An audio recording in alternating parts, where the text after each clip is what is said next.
Here we have a new 2023 Dodge Charger. This one comes in the GT Blacktop trim level in F8 green on black cloth interior. And our powertrain consists of that standard 3.6 liter naturally aspirated V6 engine, made it to an 8-speed torque flight automatic transmission. Coming around to the front end here, we do get LED daytime running lights and LED headlamps as well. Really nice look, especially on this GT. Love just how the body goes together. Just a really, really mean look, especially in this F8 green. And then down here, we get nice 20-inch aluminum wheels. Now we get passive keyless entry on the front.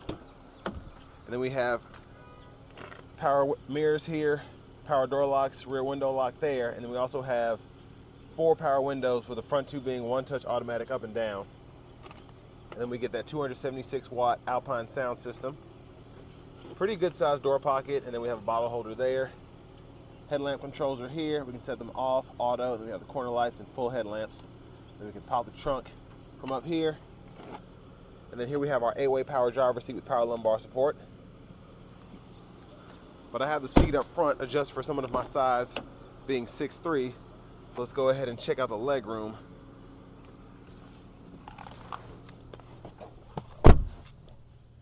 So not the best leg room, but I mean, these seats are absolutely huge, so I wouldn't expect that. But still, I can sit back here, plenty of space underneath the seat for my feet.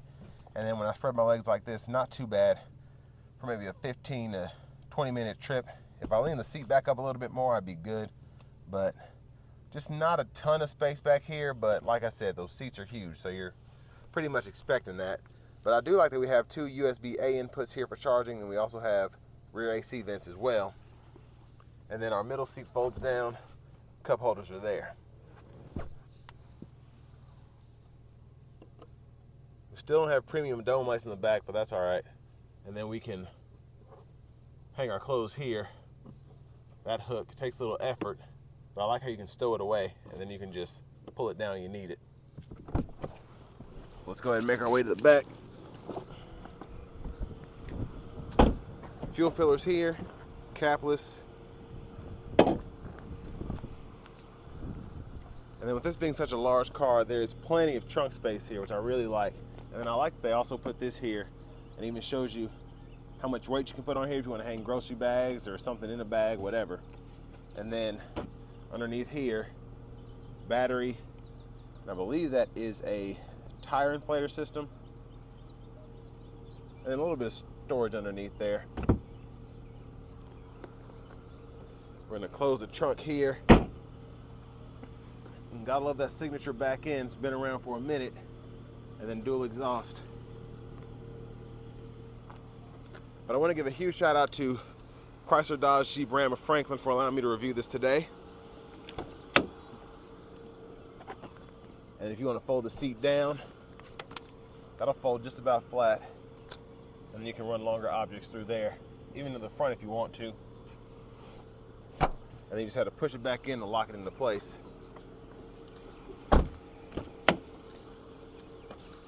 And then we have our front passenger seat here, which is going to be 4-way manual.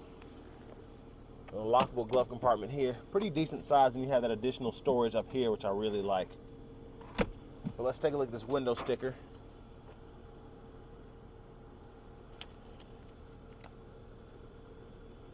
So you do get quite a bunch of standard features, and then this one also comes with the technology group and the Blacktop package. So the Blacktop package is going to be that exterior look there, just all cosmetic, and then we have the cold weather package, which has the heated front seats, heated steering wheel, and then this technology group is actually really nice because it's only $895, but you get the automatic high beams, the lane departure warning, and the adaptive cruise.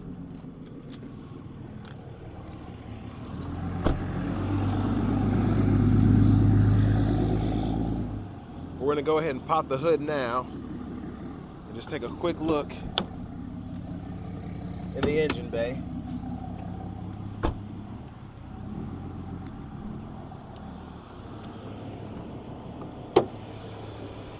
So it's mostly covered up, but there's that 3.6 liter naturally aspirated V6. Let's go ahead and hop in the driver's seat.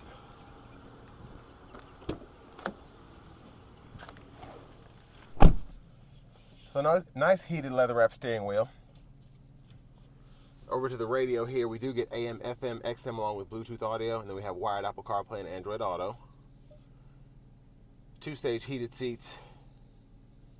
We have our apps here, so we can pull up the performance pages if you want to go ahead and use that, which always takes a minute to load, but really like being able to use this to keep track of how I'm driving, specifically how much power I'm getting, so on and so forth. And I just like that all of this is just readily available.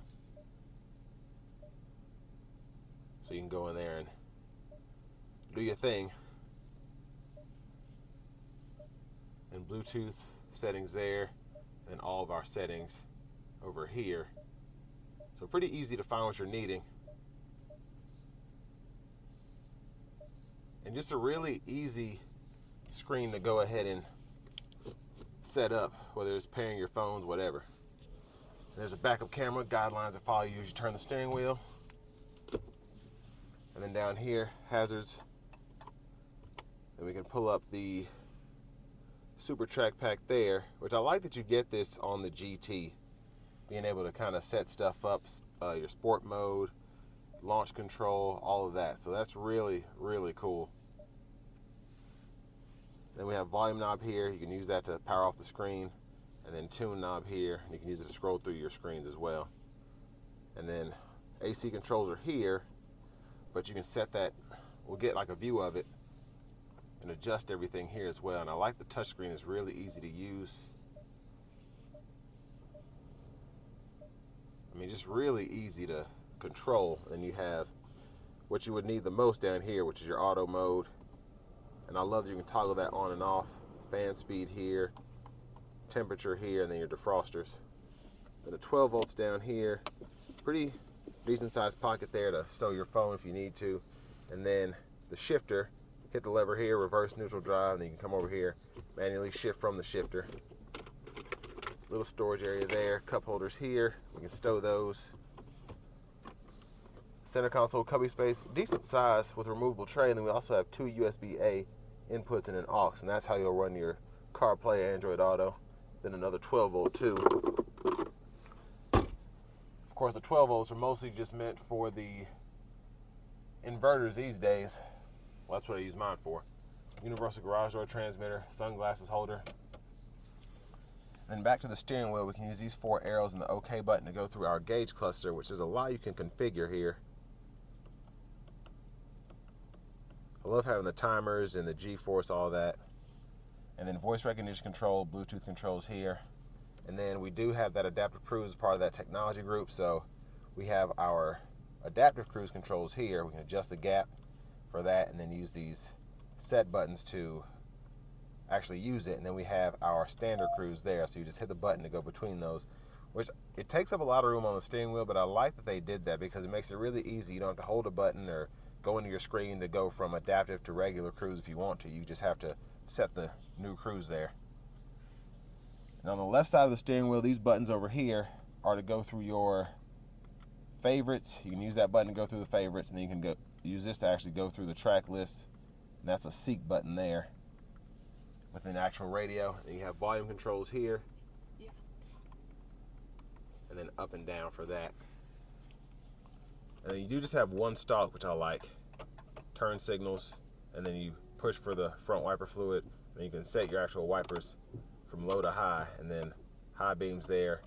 You can flash the high beams there. There's our push button start. Finally, here is our key fob with remote start.